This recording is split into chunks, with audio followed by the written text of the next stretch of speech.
তাহলে বাংলাদেশ নৌ পরিবহন শ্রমিক ফেডারেশন সারা বাংলাদেশে নৌ চলাচল বন্ধ করে দেওয়ার সিদ্ধান্ত নেবে।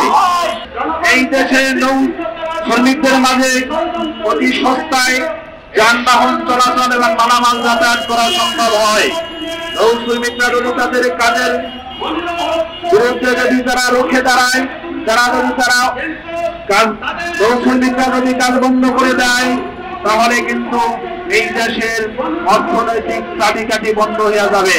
আমরা দাবি জানাতে চাই, যাদেরকে হত্যা করা হলো, তাদের হত্যা যারা করেছে তাদেরকে খুঁজে বের করে অবিলম্বে গ্রেফতার করতে হবে এবং গ্রেফতারের মধ্য দিয়ে তাদেরকে বিচারের আওতায় নিয়ে আসতে হবে।